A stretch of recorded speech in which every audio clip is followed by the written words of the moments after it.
नमस्कार, सवाल आज का में स्वागत है आपका। आपके साथ मैं हूं अमृत तिवारी। नई संसद पर राजनीतिक घमासान जारी है। विपक्षी दलों के नेता नई संसद का राष्ट्रपति से उद्घाटन कराने को लेकर सियासी दांवपेच चल रहे हैं। वहीं नई संसद भवन के उद्घाटन को लेकर बिहार में भी सियासत गरमाई हुई है। जेडीयू, आरजेडी, कांग्रेस, सीपीएम और सीपीआई सहित तमाम विपक्षी पार्टियां नए संसद भवन के उद्घाटन कार्यक्रम का बहिष्कार कर रही हैं और जमकर केंद्र सरकार का विरोध किया जा रहा है। राजनीति में वार होता है तो उस पर पलटवार भी लाजमी है। हुआ भी आज कुछ ऐसा ही। नई संसद के उद्घाटन के बहिष्कार के बाद बीजेपी ने जवाब देने के लिए कमर कसी और बिहार विधानसभा के बाहर प्रदर्शन किया। बीजेपी के तमाम विधायक और एमएलसी ने बिहार विधानमंडल के परिसर में धरना प्रदर्शन किया। बीजेपी के नेता विधानमंडल में घूम घूम कर उन जगहों के शिलापट्ट को दिखा रहे थे जहां राज्यपाल की जगह मुख्यमंत्री का नाम है। इतना ही नहीं,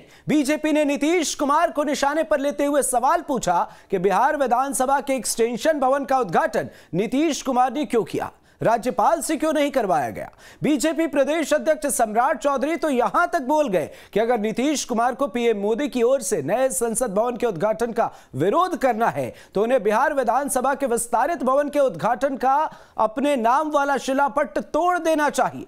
लेकिन सवाल तो यह उठता है कि क्या नई संसद की शतरंज पर 2024 की सियासत का खेल खेला जा रहा है। पहले कुछ अहम बयान सुनाते हैं आपको, फिर आएंगे चर्चा पर। संवैधानिक तौर पर नीतीश कुमार जी ये बताने का काम कीजिए, जो लोग आज साथ में आपके खड़े हैं, क्या जब देश में आदिवासी पहली बार आदिवासी परिवार की महिला इस देश की राष्ट्रपति बन रही थी तो क्या राष्ट्रीय जनता दल ने वोट भी देने का काम किया था क्या? आज जान लीजिए ये दोहरी नीति नहीं चलेगा और आज हम लोग इसका विरोध करते हैं। नीतीश कुमार जी दोहरी नीति अपनाना, यही लोकतंत्र है। लोकतंत्र की हत्या कर रहे हैं आप इस देश में अघोषित तानाशाही लागू कर रहे हैं और 2024 तक देश की जनता देख रही है। दोस्त 2024 में आपको मुक्त करेगी। लोकतंत्र का परिभाषा सिखा रहे हैं। तो संसद को क्यों बनाया जा रहा है राजनीतिक मुद्दा? नए संसद भवन के उद्घाटन पर घमासान क्यों है? संसद भवन के उद्घाटन पर बहिष्कार की राजनीति आखिर क्यों? और क्या संसद पर हो रही विरोध वाली राजनीति, क्या बहिष्कार के बहाने विपक्ष कर रहा शक्ति प्रदर्शन? कई अहम सवाल है। उन सवालों को टटोलते हमारे साथ मेहमान जुड़े हुए हैं। सबसे आपका परिचय कराते हैं। हमारे साथ संजीव चौरसिया, भारतीय जनता पार्टी से विधायक जुड़े हैं, बहुत बहुत स्वागत है आपका। अंजुम आरा हमारे साथ प्रवक्ता जेडीयू जुड़ी हुई है, बहुत बहुत स्वागत है आपका। एजाज अहमद साहब हमारे साथ प्रवक्ता राष्ट्रीय जनता पार्टी जुड़े हुए हैं, आपका भी बहुत बहुत स्वागत है। और थोड़ी देर में हमारे साथ वरिष्ठ पत्रकार जुड़ जाएंगे, उनसे भी आपको रूबरू कराएंगे। चर्चा की शुरुआत करते हैं और आज का मसला बेहद खास है। यह मसला पिछले कुछ दिनों से सियासी गलियारे में चल रहा है क्योंकि एक ऐसा मुद्दा है जिससे 2024 पर भी निशाना साधा जा सकता है, जिससे 2024 की राजनीति में एक अलग मुहिम लेकर विपक्ष की पार्टियां जो है वो आने की कोशिश कर रही हैं और इसके बहाने कहीं ना कहीं कई सियासी हमले भी बोले जा रहे हैं। बहरहाल हमारे साथ तमाम मेहमान जुड़ चुके हैं। जेडीयू से अंजुम आरा जी जुड़े हुई हैं। जेडीयू से अंजुम आरा जी, सवाल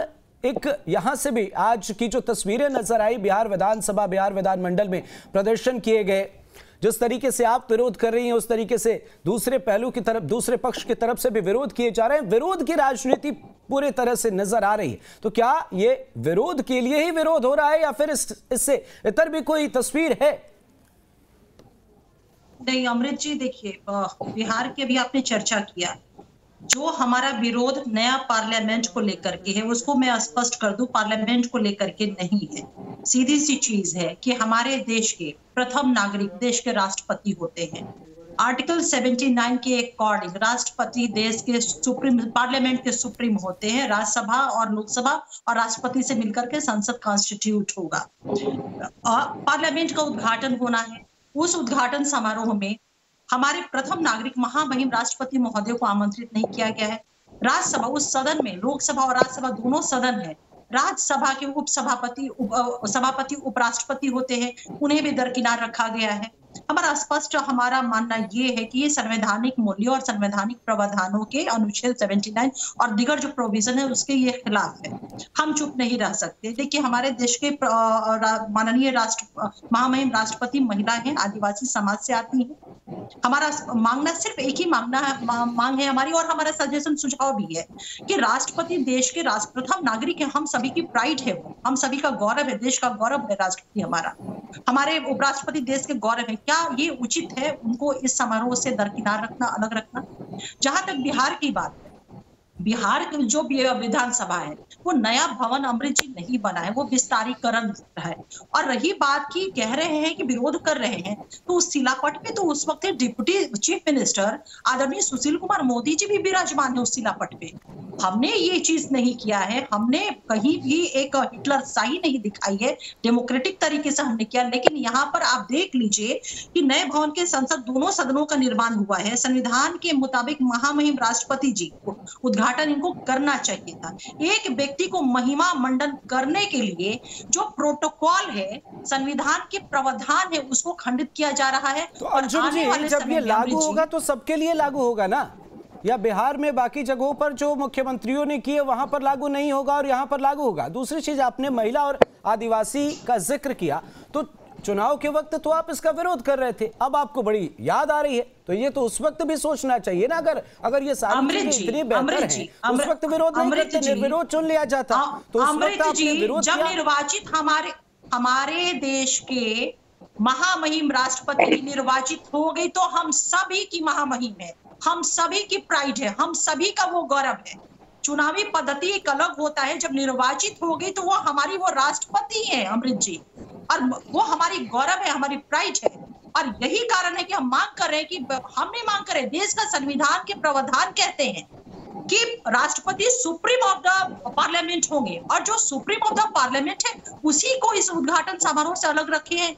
यही नहीं, जब स्टोन फाउंडेशन हो रहा था तो उस वक्त की जो तत्कालिक हमारे महामहिम राष्ट्रपति आदरणीय कोविंद जी थे, उनको भी इसमें नहीं रखा गया था, नहीं शामिल किया गया था। ठीक है अंजुम जी, ठीक है। हमारे साथ अरुण कुमार पांडे, वरिष्ठ पत्रकार, जुड़ गए हैं। बहुत बहुत स्वागत है आपका। सवाल संजीव जी आपसे, जो ये आरोप सामने आ रहे हैं, कहा जा रहा है कि अपमान हो रहा है राष्ट्रपति का, कई जो मसले हैं उनका हवाला दिया जा रहा है। संजीव जी।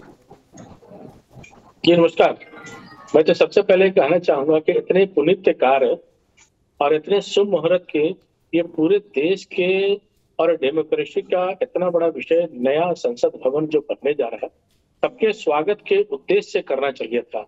पर कहीं न कहीं लगता है कि दूसरे देशों के प्रधानमंत्री की ज्यादा अपेक्षा इनकी रहती है कि जो अपीजमेंट पॉलिसी पर बार बार चलने का काम करते हैं, आज खुद से गिरबान पे झांकना चाहिए। जो बिहार का विषय तो है, मैं तो छत्तीसगढ़ का भी उदाहरण दे सकता हूं, उसके भी आप आकलन उठा के देखिए, और श्रीमती इंदिरा गांधी जी से लेकर माननीय नेहरू जी से लेकर सबके उदाहरण ला के देखिए कि कितने समय में इन लोगों ने अलग अलग श्रेणियों में माननीय राष्ट्रपति को कभी अभिवादन करने का काम, निमंत्रण देने का काम, बहुत सारे मुद्दों पर करने का काम नहीं किया। उसका तो जवाब इनके पास नहीं है। आपने ठीक पूछा कि जब चुनाव का जो विषय है और जिस समय जब समर्थन की बात आती है तो उस समय आरजेडी से लेकर सब लोग विरोध करने का काम करते हैं। और आज बहुत न्यायप्रिय हो गया, ये केवल एक व्यक्ति की संपत्ति नहीं है, एक पार्टी की संपत्ति नहीं है, बल्कि भारत के सबसे बड़े लोकतांत्रिक व्यवस्था के लिए ये जिस प्रकार से गृह प्रवेश होता है, गृह प्रवेश में विघ्न डालने का काम कर रहे हैं। गृह प्रवेश को तो और एक सांस्कृतिक ढांचा के पुण्य प्रताप से आगे बढ़ाते हुए इसको ले जाने के काम करना चाहिए था, पर इनकी नियति और नियत पर ही शक करना चाहिए कि पाकिस्तान का प्रधानमंत्री आगे उद्घाटन करेंगे क्या? एक देश के प्रधानमंत्री जिन्होंने खुद नींव रखा और सबसे कम समय में, अब तक ऐतिहासिक रूप में इतने कम समय में नए संसद भवन बन के भी तैयार है और इसको उद्घाटन का भी एक स्वरूप हो रहा है, इतने कम समय में इतने बड़े प्रोजेक्ट का अपने आप में बनना, ये कितना बड़ा भारत का मान और सम्मान का विषय है। पर इन लोगों को मान सम्मान के विपक्ष की भूमिका नहीं, विपक्ष की भूमिका केवल अपनी रोटियों सेकने से है।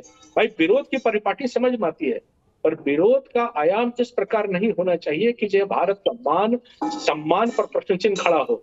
तो आज कोई मुद्दा नहीं है, छोटे छोटे विषयों को उठाकर, इस मुद्दे को उठाकर आगे बढ़ाने का काम जो करना चाहते हैं, देश ये देख रही है। क्या माननीय प्रधानमंत्री ने जिसको कम समय में जो करके करने का काम किया है, देश का समक्ष नहीं है क्या? आज इतने बड़े सांस्कृतिक और इतने बड़े जो उत्साह से जो हो रहे हैं, उसमें सबको स्वागत योग्य और आने का काम करना चाहिए। अगर एक एक मुद्दा खंगारा जाए अमृत जी, तो विपक्ष की जो भूमिका, जो नाकामी कांग्रेस के लोगों ने बहिष्कार करने का काम अलग अलग प्रकार से किया है, ये नंगे आवाम में नंगे हो जाएंगे सब प्रकार से। इनका क्या जवाब रहेगा इनके पास?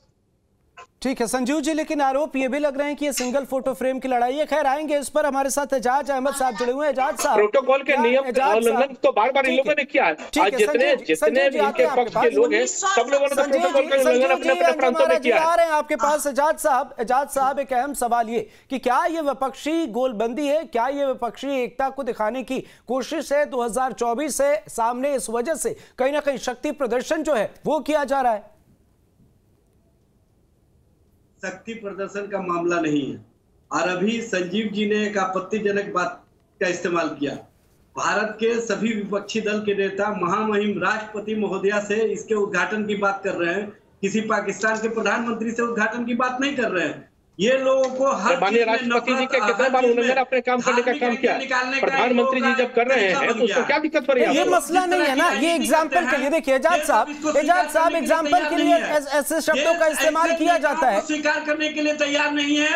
जो भारत में महामहिम राष्ट्रपति महोदय के द्वारा उद्घाटन की जब बात की जाती है, आपने क्या किया? आपने अपने राज्यों में देखिए संजीव जी आजाद साहब, ये बातें नहीं, एग्जाम्पल के लिए अगर किसी शब्द का इस्तेमाल किया गया है ना, इससे मुद्दा मत बनाइए। संजीव जी आजाद साहब, ये मुद्दा नहीं है, सवाल से भटकिए मत।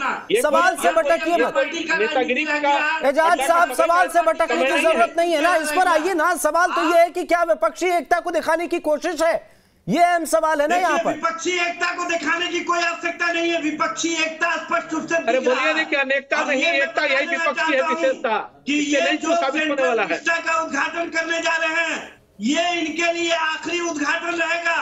उसके बाद ये उद्घाटन रहेगा, देश दुनिया बता देगा। आप ही तय करने वाले हैं क्या उद्घाटन कौन रहेगा? अरे देश की जनता तय करती है, आवाम तय करती है, जनता तय करती है, गरीब गुरबा तय करता है। आप बताएंगे क्या? अरे आखिरी उद्घाटन आपको दिखा देगा। आखिरी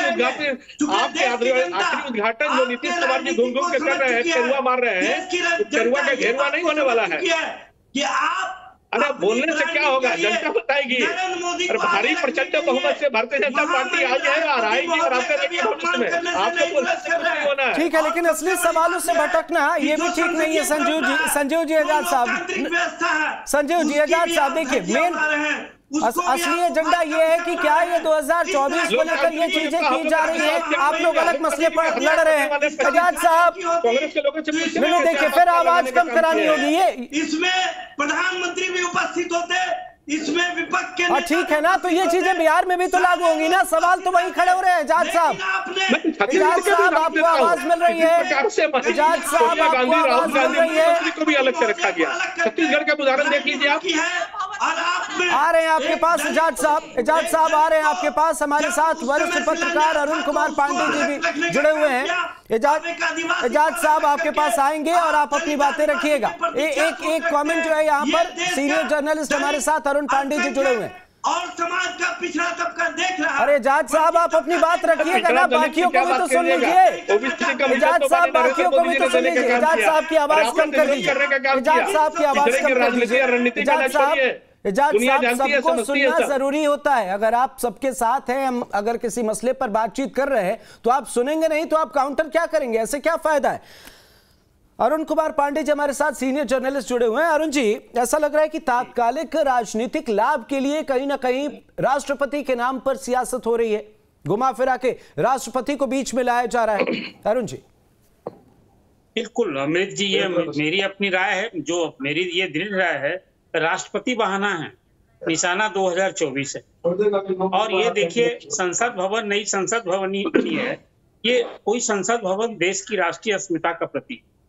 और सचमुच 28 तारीख का जो दिन है वो भारत के लिए एक ऐतिहासिक दिन है कि आजाद भारत में अपनी संसद भवन बनी है 1200 करोड़ की लागत से, और प्रधानमंत्री यदि उसका उद्घाटन कर रहे हैं। देखिए इस पूरे आयोजन का मेजबान कौन है?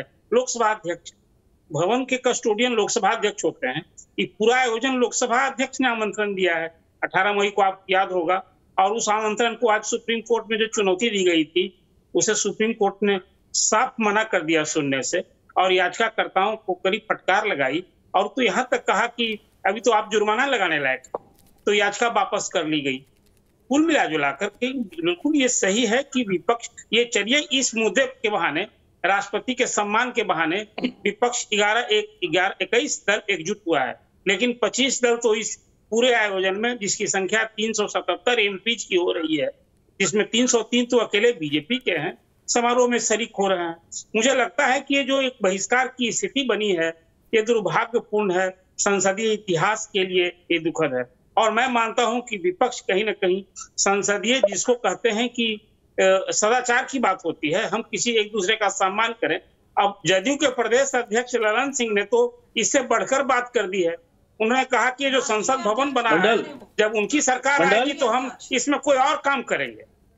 अब ये इसको मैं मानता हूं कि संसदीय लोकतंत्र में मतभेद की पूरी गुंजाइश है, लेकिन मनभेद नहीं होना चाहिए। यहाँ तो नफरत की सियासत हो रही है, और सिर्फ ये लगता है कि नरेंद्र मोदी से नफरत का ही भाव कहेंगे।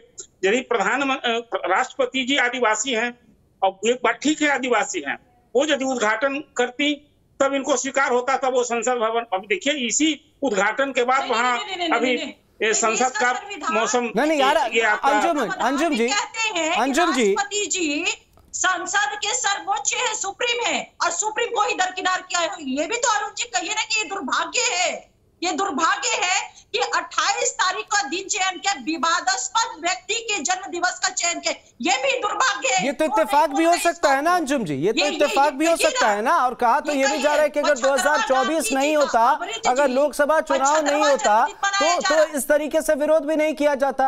अब कोई ना कोई विरोध करना है, कोई खबरों में बने रहना है, या फिर एक एजेंडा सेट करना है कि विपक्षी एकता है, ये दिखाने के लिए ये भी एक आरोप सामने आ रहा है। 5 बार माफी मांगा हो जो व्यक्ति अंग्रेजों से इस प्रकार से उसके जन्म दिवस को आप चयन करते हैं, क्यों नहीं विरोध होगा, क्यों नहीं विरोध होगा? ये भी एक दुर्भाग्य है अरुण जी, मेंशन करना चाहिए आपको। नहीं, ये तो इत्तेफाक भी हो सकता है। इस प्रकार के लांछन और ऐसे व्यक्तित्व के खिलाफ बोलने का काम करती है, आपको माफी मांगनी चाहिए चैनल पर बैठ के।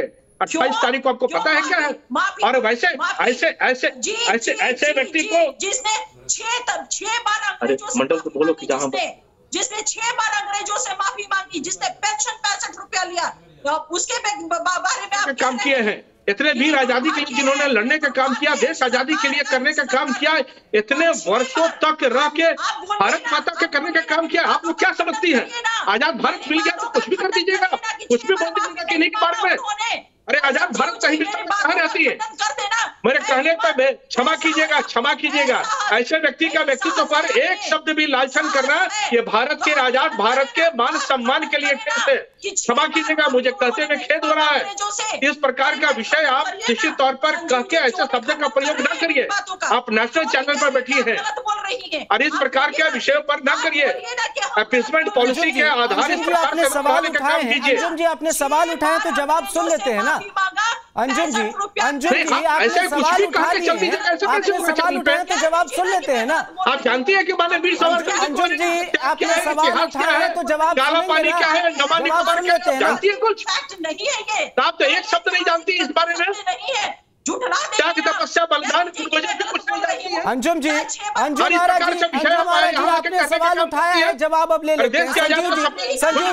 अंजुम जी आपने सवाल उठाए हैं, आपने सवाल उठा दिए ना, अब जवाब तो ले लेने दीजिए, अब जवाब तो ले लेने दीजिए। अंजुम जी आपने सवाल उठा लिए, अब जवाब ले लेते हैं ना, ऐसे झगड़ने का क्या फायदा है? संजीव जी एक बड़ा आरोप जो है वो यहाँ सामने आ रहा है सावरकर जयंती को लेकर। इसके साथ एक मसला ये भी है कि वीर सावरकर जी का विरोध ये कोई शब्द का एक लांछन का आरोप का इतना बड़ा ये विषय अपने आप में कि वीर सावरकर जी का त्याग किस प्रकार से इस देश के आजादी के लिए है, इस प्रकार के शब्दों का उपयोग आप प्रयोग करना, इस प्रकार के तुष्टिकरण तो नीति को बढ़ावा देना, आप भुट्टो और उनके बात बताइए आप करने का काम करेंगे। अपीसमेंट पॉलिसी का आधार ये नहीं होता है।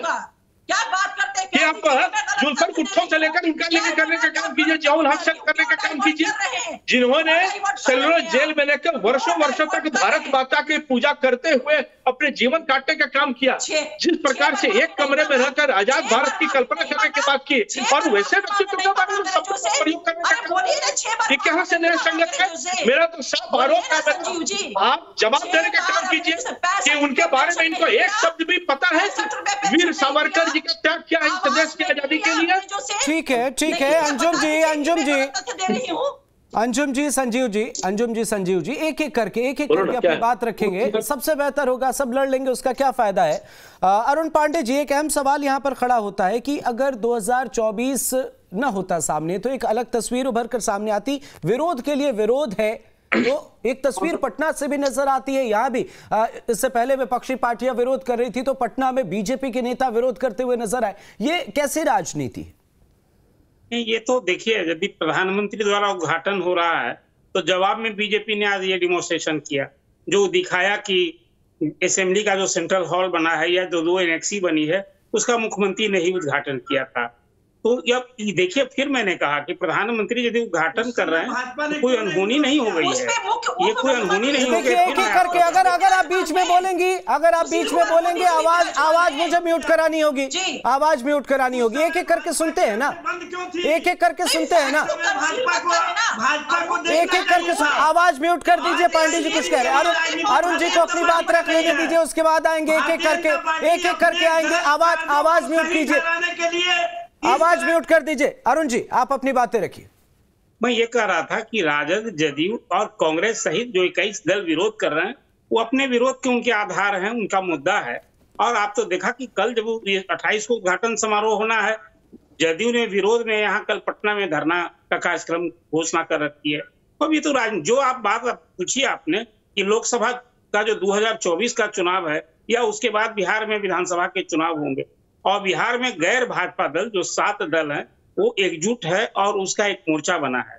स्वाभाविक रूप से अब ये पूरी लड़ाई जो है, मैंने कहा कि नफरत ये की सियासत हो रही है, जिस ढंग की बातें हो रही हैं, आप विरोध कीजिए ना। प्रधानमंत्री की नीति, कार्यक्रम, उनके और जो आपके मुद्दे हों उस पर विरोध कीजिए, लेकिन ऐसा विरोध कि प्रधानमंत्री उद्घाटन करेंगे तो हमारे लिए वो जो नई संसद भवन होगी मेरे काम के लायक नहीं होगा, वहां कोई हम दूसरा काम करेंगे, ये क्या परिचायक है? अमृत जी, मैं यही बात कह रहा था। बाकी विपक्ष को अपना मुद्दा है, यदि अब थोड़े है, यदि स्पीकर ने आमंत्रित क्या नहीं जाएंगे तो उन्हें कोई जबरन थोड़े ले जाया जाएगा। ये उनको आजादी है विरोध करने का, असहमति का। यही तो लोकतंत्र की खूबसूरती होती है कि अब राजद, जदयू या जो भी विपक्षी दल असहमत हो, असहमति के लिए विरोध जताए, ये विरोध के लिए कोई, लेकिन विरोध के लिए नहीं, कोई मुद्दा होना चाहिए। अब ये मुद्दा आपने यदि कहा कि राष्ट्रपति को नहीं बुलाया गया या राष्ट्रपति उद्घाटन करते, तो इसमें तो लोकसभा अध्यक्ष कटघरे में, इसलिए मेजबान है लोकसभा अध्यक्ष, उन्होंने आमंत्रित किया है प्रधानमंत्री को। अब ये तो एक अजीब सी हो गई। अब फिर मैं आपसे कहता हूँ, संसद भवन में, इसी संसद भवन में जिसका उद्घाटन समारोह का संपूर्ण विपक्ष बहिष्कार करेगा, अभी फिर यह भी मानसून सत्र उसी सदन में, उसी हाउस में होगा, तब तो विपक्ष जाएगा। अब वो अलग बात है कि ललन सिंह ने बात एक उससे बड़ी बात कर दी है, इसलिए मैंने कहा कि नफरत की सियासत नहीं होनी चाहिए। आप विरोध कीजिए, लेकिन अब वो 1200 करोड़ का संसद भवन बनना है, आप कहेंगे कि वो संसद भवन का कुछ और उपयोग करेंगे। ये क्या हो रहा है ये विरोध का? और क्या कांग्रेस इसको इंडोर्स कर रही है? मुझे तो लगता है कि नीतीश कुमार भी इसको इंडोर्स नहीं करेंगे। विरोध के लिए कीजिए। ठीक है जाट साहब, इस तरह की बातें हो रही हैं, मुझे हैरानी होती है। दिल जरा बड़ा दिखाइए, विरोध क्यों? देखिए अमृत जी, दिल बड़ा दिखाने का मामला नहीं है, मामला है यहाँ पर संसदीय लोकतांत्रिक परंपरा का।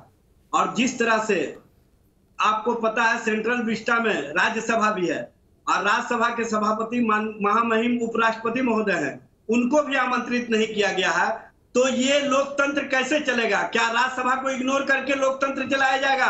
क्या लोकसभा अध्यक्ष जो भारतीय जनता पार्टी की राजनीति और नीतियों को आगे बढ़ाने का काम कर रहे हैं, उनके माध्यम से प्रधानमंत्री की ब्रांडिंग की जाएगी?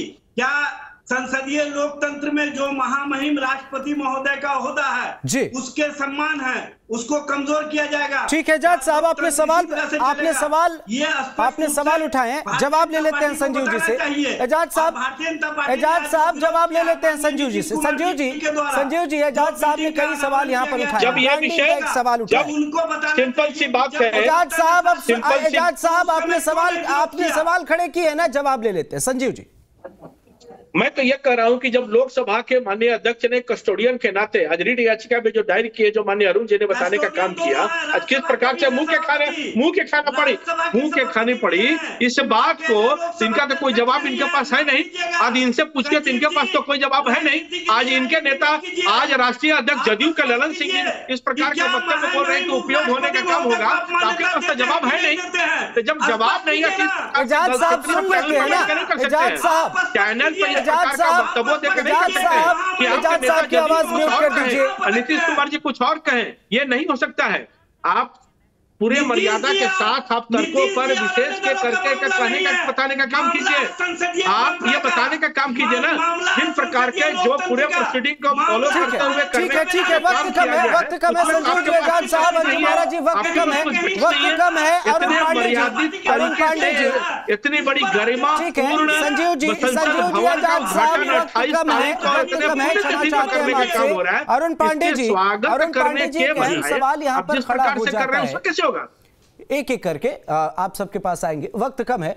अरुण पांडे जी, एक अहम सवाल यहां पर खड़ा हो जाता है, चेहरे की बात जो हो रही है, तो चेहरा तो लोकतंत्र में प्रधानमंत्री का ही, ये तो परंपरा रही है, या फिर एक जिस तरीके की शक्तियां हैं उसे मान सकते हैं कि प्रधानमंत्री का ही जो चेहरा, इससे पहले भी कई सरकारों में यही तस्वीर नजर आई है, चाहे इंदिरा गांधी रही हो, चाहे पंडित नेहरू रहे हो। राष्ट्रपति के सामने कहीं ना कहीं अगर चेहरे की, अगर देश के प्रतिनिधित्व की बात होती है, राष्ट्रपति का सम्मान है, लेकिन चेहरे की अगर बात की जाती है तो प्रधानमंत्री का एक चेहरा, जो शक्तियां हैं संविधान की तरफ से, उसका एक अलग हवाला दिया जाता है। खैर, इस मामले पर सियासत अपनी जगह है, वक्त कम है, इसलिए आप सभी का बहुत बहुत शुक्रिया। सवाल हम बेहतर तरीके से ज्यादा आप लोगों से नहीं ले पाए क्योंकि वक्त की कमी है। बहरहाल सियासत लगातार हो रही है और अब आगे देखना होगा कि यह सियासत कहां तक जाती है, कहां ये भी जा रहा है। 2024 है, इसलिए इसे एक अलग तरीके से पेश किया जा रहा है और इसे एक अलग रंग देने की कोशिश की जा रही है। सवाल आज का मैं फिलहाल, नमस्कार।